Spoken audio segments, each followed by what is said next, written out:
It's Monday, April 12. This is the news on PBCJ. I'm Carol Francis.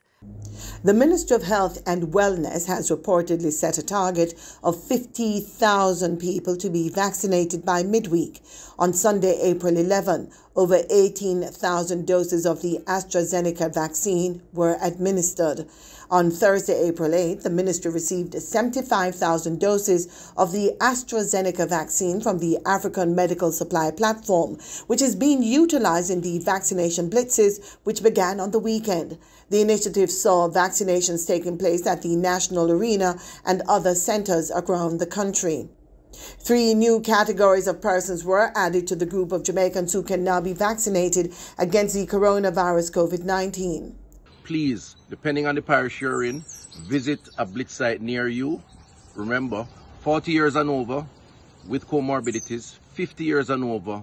We are also inviting the tourism workers to be a part of this, teachers to be a part of this. Those employed to the transport sector also urged to go and get their vaccine. Registration to receive the first dose of the AstraZeneca vaccine can be done using the online portal on the ministry's website at www.moh.gov.jm. That's www.moh.gov.jm. Or you can call the National Vaccination Hotline at 888-1-LOVE. That's 888-663-5683, or register on spot at one of the blitz sites across the island. In the meantime, the Ministry of Health and Wellness is continuing its vaccination of tourism workers, employees of educational institutions, and staff members from the Department of Correctional Services, the Jamaica Fire Brigade, PICA, and Jamaica Customs. Remember, it's about safety and the response to COVID-19. Tourism Minister Edmund Bartlett says vaccinating Jamaica's frontline tourism workers will serve as a major marketing position for the country and provide, quote, a shot in the arm, end quote, for the quick recovery of the industry. 30,000 tourism workers are targeted for vaccination. According to Mr. Bartlett, the Jamaica Hotel and Tourist Association, JHTA, and other tourism partners are committed to ensuring that the vaccination process is completed as quickly as possible.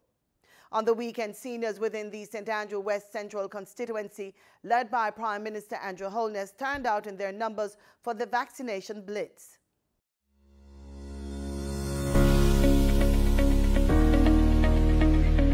So today we are at the National Arena.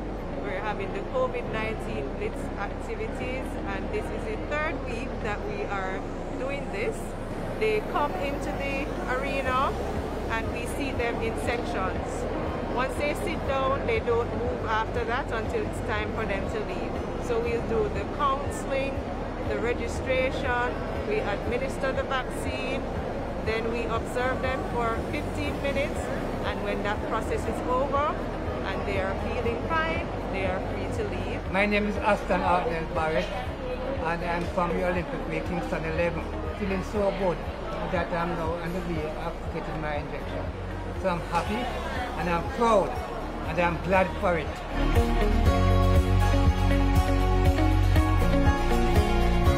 I've just received my vaccine and I'm feeling so unhappy. I'm in the Prime Minister constituency.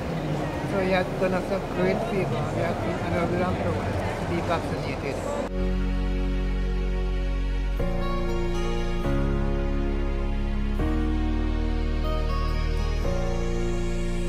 And time now for the latest COVID-19 clinical management summary from the Health and Wellness Ministry. In the clinical summary for April 11, 2021, 263 new positive cases were reported, as well as 4 COVID-19 related deaths. The deaths have now pushed the tally to 676. The island now has an overall case count of 42,763 with 22,769 active cases. The parish breakdowns is as follows. St. Andrew had 79 positives, St. Catherine had 44, St. Anne 43, and St. James 25. St. Elizabeth recorded 18, while Manchester and Westmoreland both recorded 14. Trelawney has 8, St. Mary 7, Clarendon 6, Hanover 4, Portland 1, and St. Thomas reported none. On the recovery side, 21 were reported, bringing the total to 19,017. At this time, there are 405 persons in hospital, with 30 patients moderately ill and 49 critical. Melvin Pennant, PBCJ News. Low-cost carrier Frontier Airlines will reportedly launch a new non-stop service from Miami to Montego Bay, Jamaica in May 2021. The thrice-weekly service will operate on Mondays, Fridays, and Saturdays. Tourism Minister Edmund Bartlett views Frontier Airlines' recent decision to add the 3 weekly non-stop flights as another strong signal that the sector is on the rebound. According to Mr. Bartlett, the addition of flights by Frontier Airlines into Montego Bay will assist in the rebuilding of the sector, which has been adversely affected by the novel coronavirus pandemic. One of the issues highlighted by the COVID-19 pandemic is the need for countries to have food security. The virus has reportedly increased the number of acutely food insecure people to an estimated 272 million in 2020. Jamaica's agriculture sector was adversely impacted in 2020 by the pandemic, as well as bouts of torrential rainfall. One group that remains unfazed by this reality is the Haile Selassie School of Vision led by Dermot Fagan. Having retreated to the hills, the members of the so-called Rasta camp have returned to nature to secure their own food. In the second installment of a 2-part feature, Marlon Samuels unearths the story of self-reliance and food security at Rasta camp.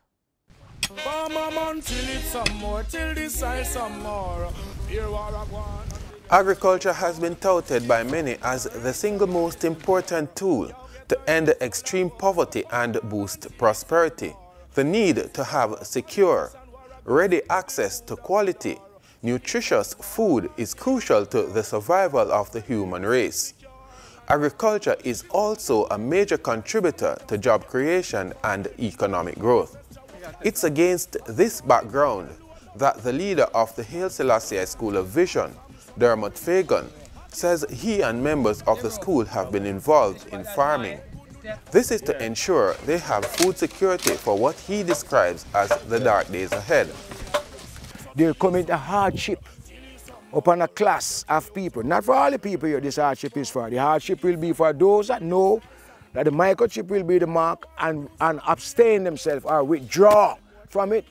Imagining that at that time you won't be able to retain your ownership of your house. You wouldn't be able to retain a driver's license. You wouldn't be able to have a passport. You wouldn't be able to have a part in the banking system, which incidentally is going online. You wouldn't be able to get no water, no light, no business transaction with the government in those years. I don't see those years exceeding 4 or 5 years, bringing in a tribulation which will be more grievous than what we have here now, where sales are lacked, things are shutting down. It's going to be the same thing for the people in those years ahead. They won't be able to get nothing from the government, and that is why I have occupied this position. When those days come, I and those that are with us, in the name of Haile Selassie, the land that we have taken for occupation, we say taken for occupation to differentiate squatting or capturing, because we don't need this.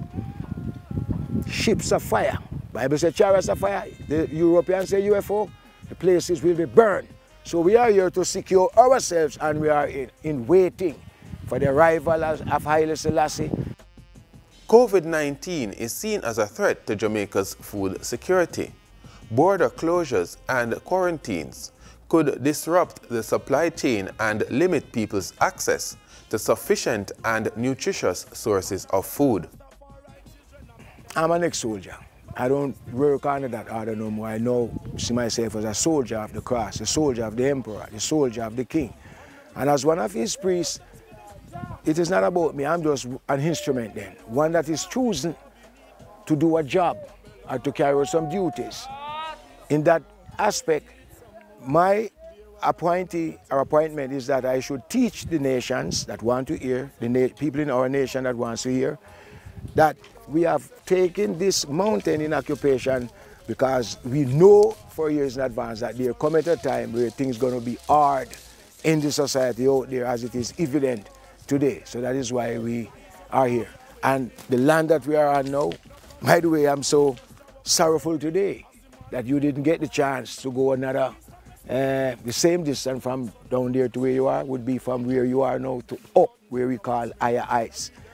You would be astonished to see what we have there. Acres of yam, banana, plantains, cassava, sweet potato, herb. For Priest Fagan, the threat posed will not affect them, as they have been preparing for years by growing their own supplies at the School of Vision commune. We paid a visit to the community, which is situated off the beaten path in the Blue Mountains. To get there, you have to wend your way up a steep, narrow path and balance on strategically placed logs. Wedged into the mountainside, the first impression on arrival at the School of Vision is a well-laid-out community. When you look around, you see many busy tilling the land. What's your role here? Well, I am now the minister of the farm. Yes, Me are the one who try to make everything all right, make sure the farmer go in line and all of that. And on Wednesday we have a woman farm, but we down here today we don't want a woman farm today, but we have our own farm around the corner around there. And we go to the next farm up on the top that you call Higher Heights. Yeah, I enjoy my time here. I like the farming very much. I like to eat what we grow what we eat and eat what we grow. All right, my role on the farm is to put in food, just go and put in as many food as possible. Till when time God people them come, them can have something to eat. A variety of cash crops are grown on the farm, including bananas, pineapples, sweet potatoes, and tomatoes. Marijuana is also grown to be used for religious sacrament. So they all want to find out about the Rastas. I know that we have our sacramental ganja rights. As you can see, that is our herb field. We don't have to hide from nobody because that belongs to the church. When the visitors come, they can get an idea how the herb is grown. And we can also show them how it is used within the context of the law. Well, it can be Googled, and I have been in consultation or in meetings rather with the previous minister, and I met him the other day in Johnstown, the Honorable Mark Golin, a virgin of mine, and he's now in opposition. And the current one is Delroy Chuck. At the time it was the Ganja Fest. Nick really might have heard about it, big thing like Rebel Salute. So we have gotten a book from the ministry, and it shows the rights of the citizen and the rights of the Rastafarian. And I think we have gotten the first rights, which is justifiable so, because we are the ones being crucified and being stigmatized for it. So they give us what they refer to as sacramental right, which means sacramental means the church. So then the day is gone when we have to hide and smoke a spliff. I'm not speaking out in public space, because not only spliff, cigarette and certain things are discouraged in certain areas, so we abide by that rule. But for example, within our occupied space, no police and no soldier not going to come here and beat you no more. Whether them see the chalice, a smoke, or the spliff a smoke, or him come and see the herb. The government say even for his residents you can have 5 plants, and as Rastas we're going to agitate, and we are in process of that, for a full legalization. According to Priest Fagan, his sustainable farming efforts are supported by members of corporate Jamaica. And we are supplied now with things from the RADA. And as I said earlier on, we have gotten a 2 million grant from Digicel. Blessings again today as I am speaking here for these 2 agencies, by the will of God. The Digicel Foundation, which is a great help worldwide to people using farming and sustaining them through farming. The RADA, as you know, Rural Agricultural, they are with us. So yes, we feel strong in that area with these 2 agencies. We will put ourselves in a position not only to sustain ourselves through agriculture and farming, but to help even our immediate neighbors and whosoever might need help in those dark days ahead. We are confident of that, even from now. Agritourism is a huge part of the commune activities. The priest says most times the school is overwhelmed with visitors. We have visitors, we have a guest house influence here, so we have been having visitors from all over the world, different nations, and it's just because of the COVID-19 now. We have put that on restriction. No visitors until it is more normalized. Tell me some of the places visitors travel from. Hey, all right. America is like heaven now. So we say America, start off England, France, Germany, Italy, Spain. My Lord, name it. And Africans too. Yeah, Japanese mainly, not much Chinese have come our way. What they come searching for? Well, actually, you know, believe it or not, the world want to know the mystery. Because there was a magazine that showed the dreadlocks as the world mystery man. Meaning the people want to know our culture, what Rasta is about. And I think Bob Marley have been a great influence propagating then the main part of our message, which is the divinity of Haile Selassie. So all of the people came here mainly is towards finding out what we are about as a people, Rasta people, and also how we eat. And we have a craft shop and different things that are made.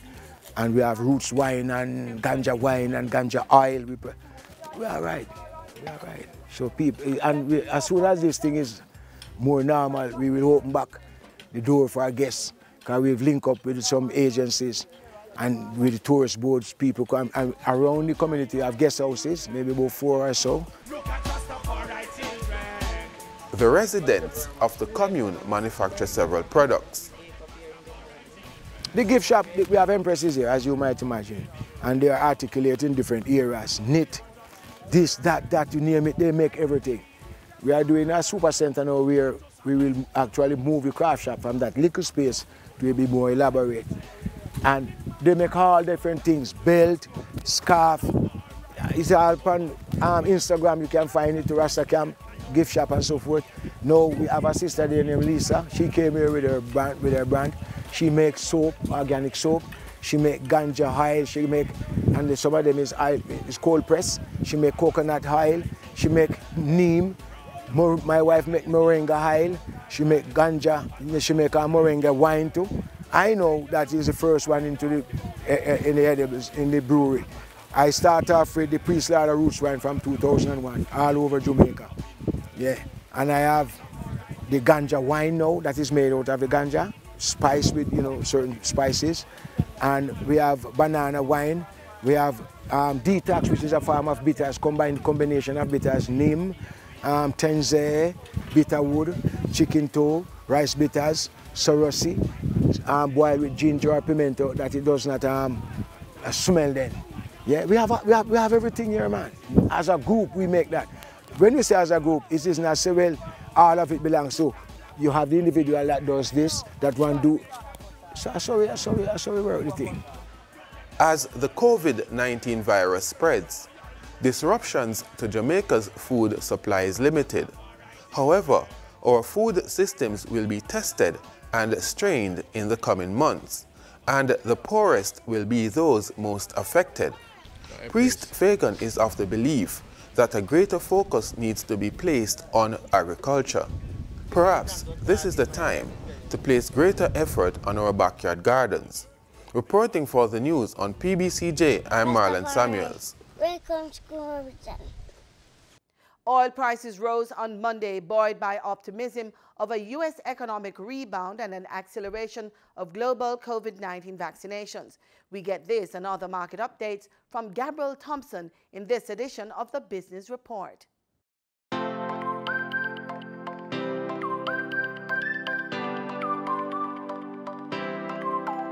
In Friday's trading session, the JSE combined index advanced by 113 points to close at under 400,000 units.